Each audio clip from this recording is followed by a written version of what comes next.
Hi hello എല്ലാവർക്കും നമസ്കാരം. മൗനരാഗത്തിൻ്റെ തിങ്കളാഴ്ചത്തെ ആ ഒരു പ്രൊമോ വിശേഷത്തിലേക്ക് എല്ലാ കൂട്ടുകാർക്കും സ്വാഗതം.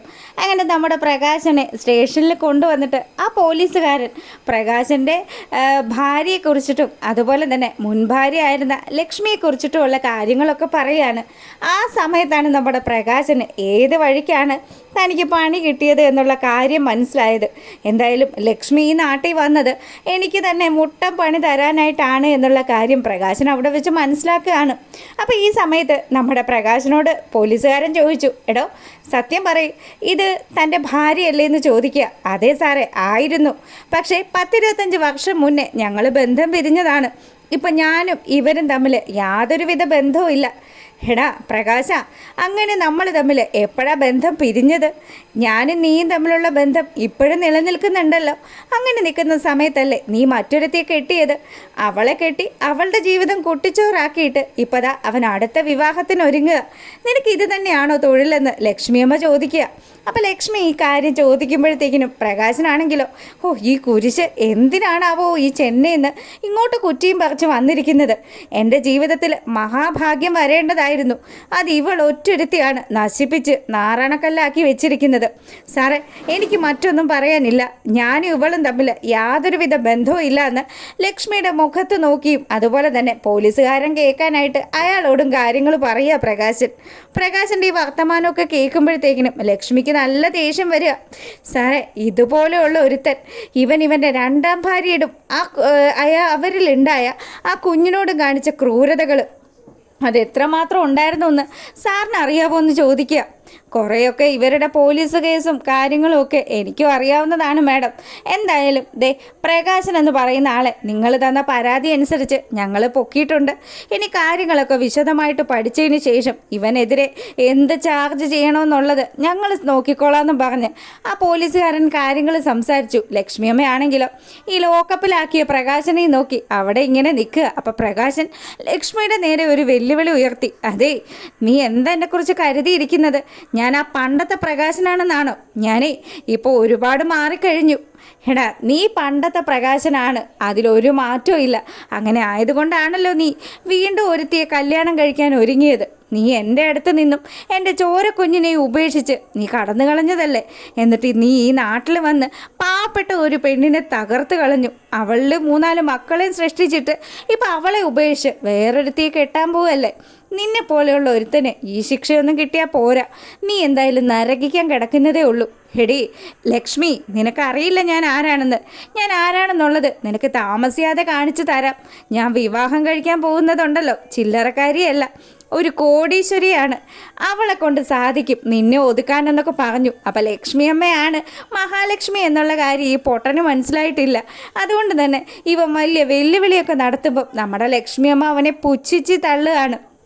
പിന്നീട് നമ്മുടെ വിക്രം കാർത്തികയെ വിളിച്ച് കാര്യങ്ങളൊക്കെ സംസാരിക്കുക. ചേച്ചി, അച്ഛനെ പോലീസ് കൊണ്ടുപോയി ചേച്ചി. എന്തൊക്കെയാ വിക്രം നീ പറയുന്നത്? കല്യാണ ദിവസമല്ലേ ഇന്ന്, എന്തിനാ അച്ഛനെ പോലീസുകാർ കൊണ്ടുപോയത്? ചേച്ചി, ആ കിരണും കല്യാണിയും ഒക്കെ ഇവിടെ വന്നിട്ടുണ്ടായിരുന്നു. രജിസ്റ്റർ ഓഫീസിൽ വന്നിട്ട് അവരെന്തൊക്കെയോ ചില കാര്യങ്ങൾ പ്ലാൻ ചെയ്തു. അവർ വന്ന സമയം തന്നെ അമ്മൂമ്മ പറഞ്ഞതാ ഇവരെന്തോ ഗൂഢാലോചനയുമായിട്ടാണ് വന്നിരിക്കുന്നതെന്ന്. എന്തായാലും അവർ വന്ന കാര്യം സാധിച്ചെടുത്തു ചേച്ചി.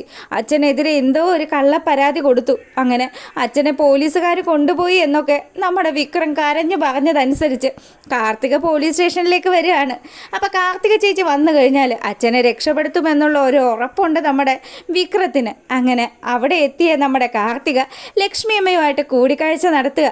അപ്പോൾ ലക്ഷ്മിയമ്മ പറഞ്ഞു, മോളെ, നമ്മൾ പ്ലാൻ ചെയ്ത പോലെ തന്നെ കാര്യങ്ങളൊക്കെ നടന്നിട്ടുണ്ട്. എന്തായാലും പ്രകാശൻ ഇതുവരെ കെണി പിടികിട്ടിയിട്ടില്ല. അതുകൊണ്ട് തന്നെ മോള് പഴയ രീതിയിൽ തന്നെ പ്രകാശന് മുന്നിൽ അങ്ങ് അഭിനയിച്ചോ. അങ്ങനെ നമ്മുടെ കാർത്തികയും അമ്മയും കൂടി. അപ്പോൾ കാർത്തിക പറഞ്ഞു കേട്ടോ, അമ്മ, അവനെ തല്ലി ചതയ്ക്കാനുള്ള കാര്യങ്ങളൊക്കെ ആ SIയോട് പറഞ്ഞിട്ടുണ്ടല്ലോ, എല്ലാം സെറ്റാണ് മോളെ. നീ എന്തായാലും അവിടെ ചെന്നിട്ട് കുറച്ച് സെൻറ്റിമെൻ്റലി അഭിനയിച്ച് കാണിച്ചാൽ മതി. ആ പൊട്ടൻ വിശ്വസിച്ചോളൂ എന്ന് പറഞ്ഞു. അങ്ങനെ കാർത്തിക ചെന്ന് അച്ഛനോട് കാര്യങ്ങളൊക്കെ ചോദിക്കുക. അപ്പോൾ ഉടനെ തന്നെ നമ്മുടെ പ്രകാശം പറഞ്ഞു, മോളെ, എന്നെ കൈകാര്യം ചെയ്ത എല്ലാവർക്കും നല്ല ശിക്ഷ കിട്ടണം. എന്തായാലും ഞാൻ ഇന്നത്തെ ദിവസം ഇങ്ങനെ ഇവിടെ പെട്ടുപോയത് ആ കിരണും കല്യാണിയും കൂടി ചേർന്ന് പ്ലാൻ ചെയ്തത് കൊണ്ട് മാത്രമാണ്. മോളെ, എന്നെ എങ്ങനെയെങ്കിലും രക്ഷപ്പെടുത്തണം. എൻ്റെ മഹാലക്ഷ്മിക്ക് വിഷമമായി കാണുമല്ലേ. അതെ അച്ഛ, അമ്മയ്ക്ക് വലിയ സങ്കടമായി. അമ്മ ഈ കാര്യം പറഞ്ഞ് ഭയങ്കര സങ്കടത്തിലായിരുന്നു. മോളെന്തായാലും മഹാലക്ഷ്മിയെ ആശ്വസിപ്പിക്കണമെന്നൊക്കെ പറഞ്ഞ് പ്രകാശൻ നമ്മുടെ മഹാലക്ഷ്മിയുടെ കാര്യങ്ങളൊക്കെ പറയുക. അപ്പോൾ ഈ സമയമാണെങ്കിലും അതേടാ, എൻ്റെ അമ്മ നല്ല സങ്കടത്തിലാണ്, ദപ്പുറം മാറി നിന്ന് എൻ്റെ അമ്മ സന്തോഷിക്കുകയാടാ ദുഷ്ടാന്നും പറഞ്ഞ് ഇവളിങ്ങനെ മനസ്സിലാലോചിക്കുകയാണ്. ആ സമയത്താണെങ്കിലും മോളെ വിക്രത്തിനോട് പറയണം എത്രയും പെട്ടെന്ന് എന്നെ ഇറക്കാനുള്ള കാര്യങ്ങൾ ചെയ്യണമെന്ന്. അച്ഛ, എല്ലാ കാര്യങ്ങളും ഞങ്ങൾ സെറ്റ് ചെയ്തിട്ടുണ്ട്, അച്ഛൻ ഒന്നുകൊണ്ടും ആലോചിച്ച് പേടിക്കണ്ട. പിന്നെ മോളെ, ഈ സ്റ്റേഷനിലുള്ള പോലീസുകാരെല്ലാം അവന്മാരെല്ലാം ആ കല്യാണിയുടെ ആൾക്കാരാണ്. അവരെന്നെ എന്തെങ്കിലും ചെയ്യുമോ എന്നുള്ളൊരു പേടി എനിക്ക് ഉണ്ടെന്ന് പറഞ്ഞു. അച്ഛൻ എന്തായാലും പേടിക്കണ്ട, വേണ്ട രീതിയിൽ കാര്യങ്ങൾ ഞാൻ നോക്കിക്കോളാമെന്ന് പറഞ്ഞ് കല്യാണി നമ്മുടെ കാർത്തിക അവിടെ നിന്ന് ഇറങ്ങുകയാണ്. പിന്നീടാണെങ്കിലോ പ്രകാശനെ എടുത്ത് കുത്തുകയാണ് പോലീസുകാർ. അപ്പോൾ ലക്ഷ്മിയമ്മ കൊടുത്ത ആ ഒരു പൈസയുടെയൊക്കെ നന്ദി പോലീസുകാരൻ നല്ല പോലെ തന്നെ അങ്ങ് കാണിക്കുക. അപ്പോൾ ഇവനാണെങ്കിലോ, എൻ്റെ പൊന്ന് സാറേ, ഇനി എന്നെ ഇടിക്കരുത്, എനിക്ക് വയ്യ സാർ, എന്തിനാ എന്നെ ഇങ്ങനെ ഇടിക്കുന്നതെന്നൊക്കെ ചോദിച്ച് സങ്കടത്തിലിങ്ങനെ കരയുക. അപ്പോൾ പ്രകാശന് ശരിക്കും പറഞ്ഞാൽ പ്രകാശൻ പെട്ടിരിക്കുക. നമ്മുടെ മൂങ്ങയും അതുപോലെ തന്നെ വിക്രമൊക്കെ ഓടി വരുന്നുണ്ട് അച്ഛനെ കാണാനായിട്ട്. എന്തായാലും പ്രകാശൻ അങ്ങനെ ഇടിയൊക്കെ കൊണ്ട് അവിടെ കിടക്കുന്ന ആ ഒരു സമയത്ത് ലക്ഷ്മിയമ്മ വന്ന് പ്രകാശനെ ഒരു നോട്ടം നോക്കുന്നുണ്ട്. അതൊക്കെയാണ് എന്തായാലും തിങ്കളാഴ്ച വരുന്ന ആ ഒരു വിശേഷത്തിലുള്ളത്. എന്നിട്ടും പ്രകാശൻ അറിയുന്നില്ല താൻ ചതിക്കപ്പെടുകയാണെന്നും മഹാലക്ഷ്മി എന്ന് പറയുന്നത് താൻ വിവാഹം കഴിക്കാനിരിക്കുന്ന ആ ലക്ഷ്മി തന്നെയാണ് എന്നുള്ള കാര്യവും. എന്തായാലും കാത്തിരിക്കാം അത്തരം വിശേഷങ്ങൾക്കായിട്ട്.